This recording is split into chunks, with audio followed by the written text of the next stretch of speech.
Welcome to the Canvas student engagement video. I am making this video with online teaching in mind, but much of what I'll share with you could also apply to face-to-face classes that use Canvas. Before you start really planning out your course, I'd like for you to be aware of these strategies to increase student engagement.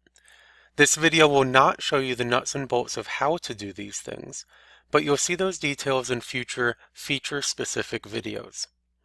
Please keep an open mind as I encourage you to step out of your comfort zone to make your online classes truly special. These are the four main areas of discussion in this video. If you have questions, further ideas, or would like to discuss these, please email me at james.d'annabelle@wilson.edu.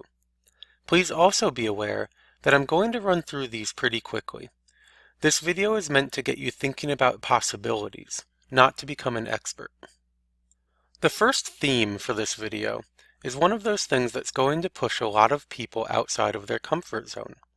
For years you've been told that what you do in a face-to-face class cannot be replicated in an online class.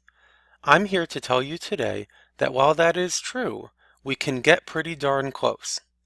Take a second to look at this image. There are people interacting with each other via text in speech bubbles.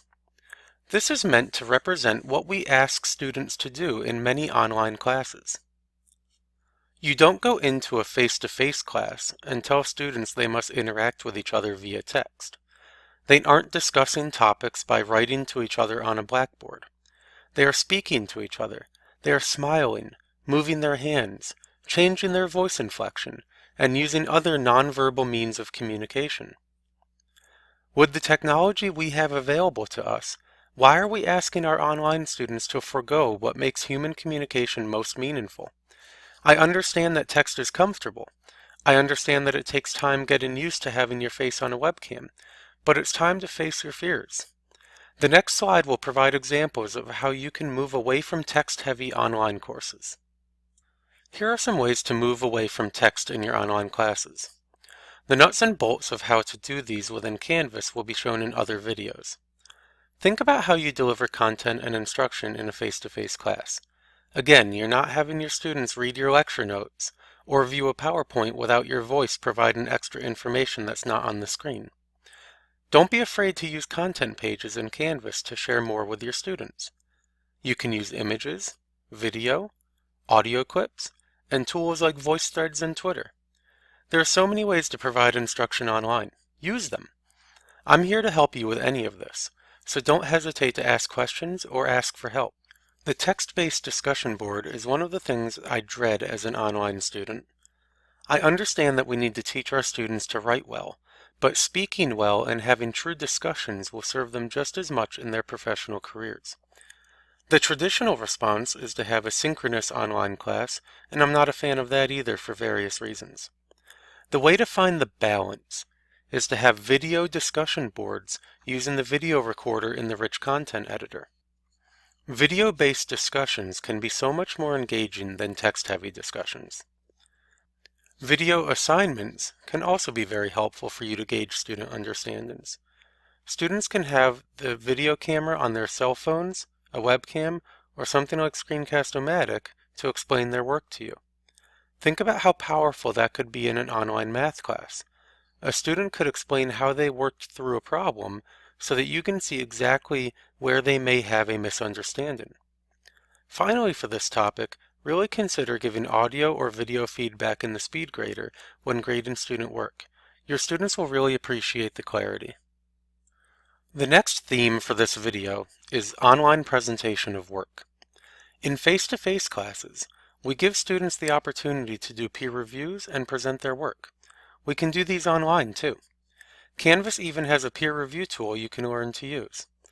If you're not into that tool, you can just assign partners and have them share their work in the inbox or through a discussion board. Before coming to Wilson, I was a project manager at a manufacturing company. I don't think a week went by that didn't require me to either present a design drawing remotely using a web conference tool or mark up documents to send as a PDF. Your students may also face this reality in their careers. We have the tools available in Canvas to allow these things to happen. Please make sure to watch the video about conferences and also familiarize yourself with Screencast-O-Matic.com. Your students can use it for free or buy the premium subscription. The price as of today is only $15 a year. The third theme for this video is student collaboration. Having students work together is so important, especially in an online course. Online students don't always know that it's okay to contact their peers, so you may need to push them to do it. Most online classes start with a discussion board where students introduce themselves. Consider instead assigning partners and having each person introduce their partner instead of introducing themselves. This creates a peer partnership from day one. Students that meet face-to-face often develop study groups on their own. Online students may need a nudge to do this. Consider forming groups and requiring a study session every 2 weeks or so. They can use conferences and even record it so that you know that it happened. I know I said earlier that I don't like synchronous online classes, but this is only 3 or 4 people scheduling at a time, not 20. Finally, don't be afraid to assign team assignments in online classes. Between Google Drive, Prezi, Canvas groups, etc., there are plenty of tools for students to use to collaborate. Please have your students contact me if they need help with any such tools. Finally, interaction with your students is one of the most important things you can do as an online instructor. I've taken many online classes where the whole semester goes by and I didn't receive one message from my professor. Think about how you interact with your face-to-face students. You often ask how they're doing. You may ask how their volleyball game went. If you notice a student is struggling, you reach out. In return for showing that you care about their success, the students will let you know when they are struggling. It's really a win-win, and it shows the Wilson community spirit.